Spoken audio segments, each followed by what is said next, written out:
tetapi waktu tak bisa menghapus. Terkadang 50 tahun setelahnya masih orang membicarakannya, 100 tahun masih membicarakannya. Bahkan sampai kapanpun nama ini akan disebut. Inilah umur yang disebut dengan umur yang berkah. Yang celaka itu Pak, kita masih hidup sudah dianggap mati sama orang. Maksudnya ya orangnya hidup tapi tidak pernah diperhitungkan kebaikannya sama sekali. Mereka orang yang paling berat ujiannya adalah orang yang mirip ujiannya dengan para nabi.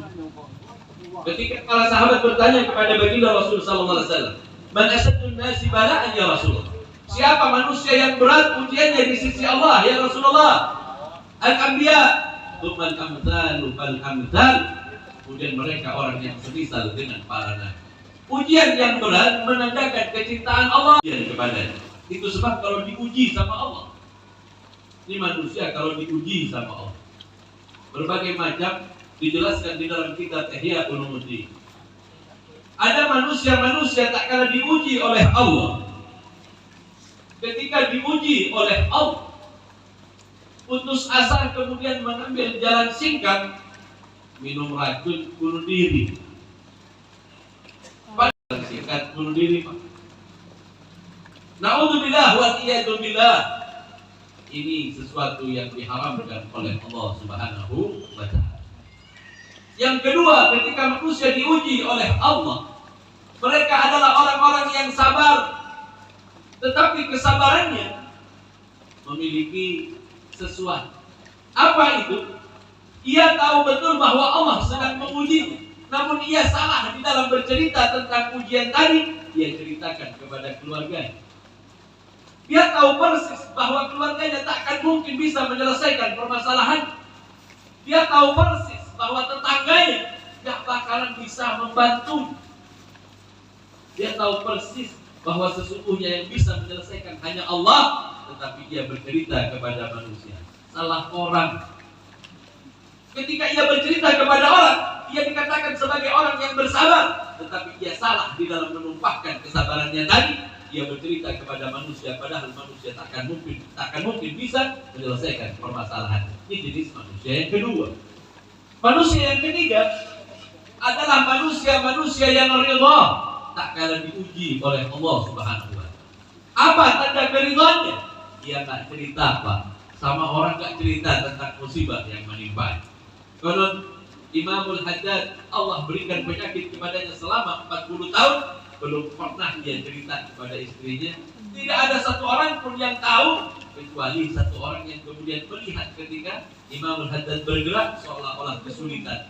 Dan Imamul Haddad menyembunyikan itu selama 40 tahun. Tak ada orang yang mengetahui bahwa dia dalam keadaan sakit. Kita sakit sendiri Pak. Sakit nih, kita baru sakit nih. Langsung pasang status. Doakan mudah-mudahan cepat sembuh. Minta kepada manusia. Tahu persis bahwa ujian dari Allah. Mengapa engkau tak memintanya kepada Allah?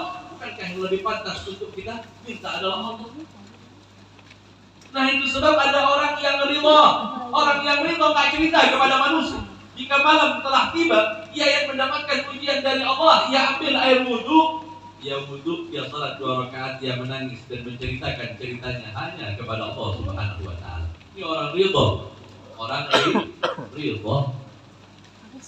Yang terakhir siapa Beb? Orang yang bersyukur tak kalah diuji oleh Allah Subhanahu wa ta'ala.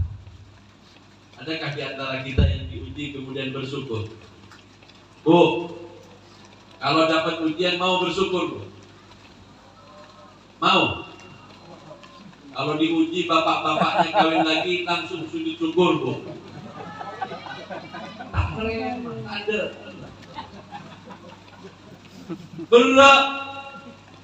Berat ujian itu.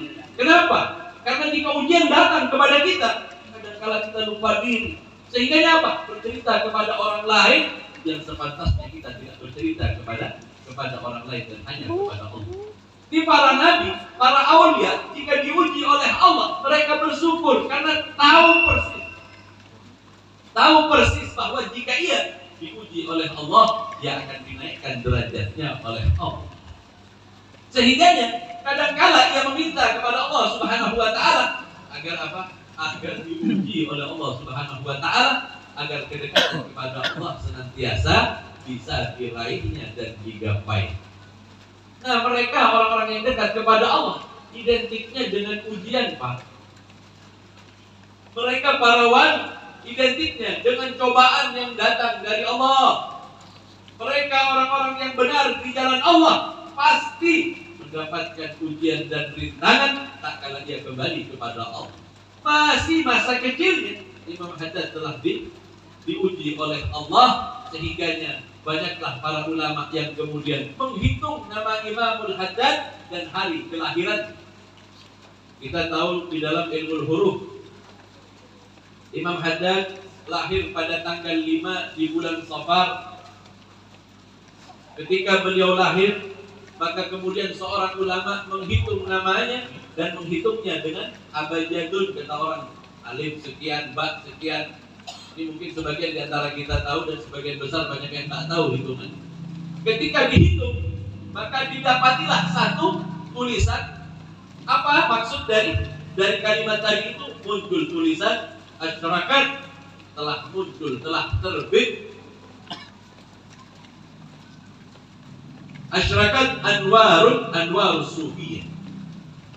Lahirnya Imamul Haddad kemudian memunculkan huruf-huruf, di mana huruf ini ketika dihitung maka menjadi kalimat, telah akan muncul seorang yang akan membawa cahaya kesufian, cahaya yang akan memimpin manusia kepada Allah Subhanahu wa taala. Ini kalau di dalam ilmu huruf dipelajari oleh sebagian orang, akan tetapi tak semua orang memahami tentang hal ini. Hadirin yang dimuliakan oleh Allah. Ini Imamul Haddad. Beliau bercerita di dalam kitabnya Ghaya Qasad wal Murad. Beliau bercerita bahwa sesungguhnya di masa kecil, sesaat sebelum aku balik, sebelum aku sampai kepada usia balik, aku biasa menghabiskan waktuku sholat di Masjid Ba'alawi sebanyak 100, ada yang menyebutkan sampai 200 rakaat. Masa kecilnya, Pak. Anak-anak kita zaman sekarang nggak ada yang begini, Pak. Habis waktunya berjam-jam di depan tim HP. Terus kalau besar bapaknya berdoa biar jadi wali, nggak mungkin. Imamul Haddad menghabiskan waktunya di dalam belajar, sehingga Allah Subhanahu wa taala memberikan keistimewaan kepadanya. Di dalam kitab Ghaya Qasad wal Murad diceritakan bahwa Imamul Haddad berguru kepada 140 orang. 140 orang dari gurunya. Semuanya talaqi, berhadapan langsung, bukan baca buku. Dia duduk kepada setiap ulama, sehingga ia memiliki ilmu yang luar biasa. Di zamannya berceritalah salah seorang muridnya, Al-Habib Ahmad bin Zain Al-Habsyi. Beliau bercerita bahwa sesungguhnya guruku itu telah sampai kepada martabat dia boleh mengeluarkan fatwa, dia pantas untuk menjadi seorang imam di dalam mazhab. Tetapi beliau tidak membuka mazhab. Beliau mencukupkan dengan mazhab Syafi'i. Ini tanda bahwa kita jika mengikuti beliau, kita pun berpegang kepada mazhab Syafi'i. Di dalam perkataannya dapat kita lihat, laulal adab ma'asalam laqallatu malikan fil ma', kata beliau. Apa kata beliau? Seandainya tidaklah karena adabku kepada guru-guruku terdahulu, niscaya aku akan bermadhabkan Imam Malik di dalam masalah air. Karena masalah air lebih gampang di madhab Maliki dibandingkan di dalam madhab Syafi'i. Hadirin yang dimuliakan oleh Allah. Jika kita berbicara tentang seorang tokoh, biasanya kita berbicara tentang keilmuannya. Bagaimana keilmuannya? Luar biasa beliau. Selain berguru kepada 140 orang guru, beliau ini tak kalah belajar sampai kepada di mana Allah kemudian memberikan kepadanya cahaya futuhat. Allah buka kepadanya pintu gerbang keilmuan, sehingganya salah seorang gurunya ada yang belajar kepada diri. Dulu gurunya, Pak. Tapi setelah itu Allah jadikan dia sebagai muridnya dan belajar kepada sang murid yang tadinya adalah muridnya, yang kemudian dia menjadi guru bagi.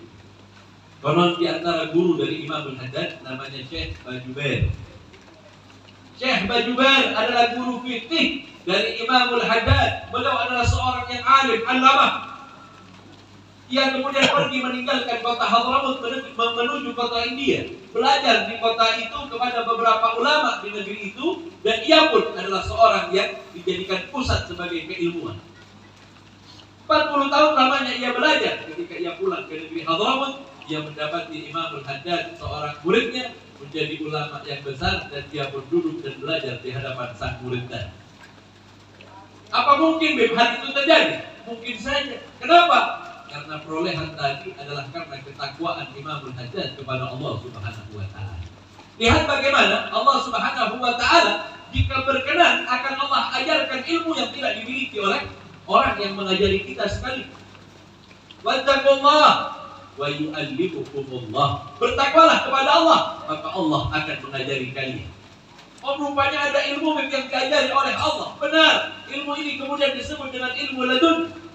Tidaklah Allah berikan kepada orang-orang kecuali orang tadi ini mau melazimkan dirinya di dalam ibadah. Bohong apabila ada seorang yang tidak beribadah kemudian mendapatkan keilmuan ini. Keilmuan ini wajib, harus kalau kita belajar di dalam Al-Quran. Dia adalah orang-orang yang bertakwa, yang menjalankan perintah Allah Subhanahu wa Ta'ala. Lihatlah Imam Al-Haddad di akhir hayatnya, bentuk ketakwaannya kepada Allah, dia habiskan waktunya di dalam 1000 rakaat pada setiap malam. 1000 rakaat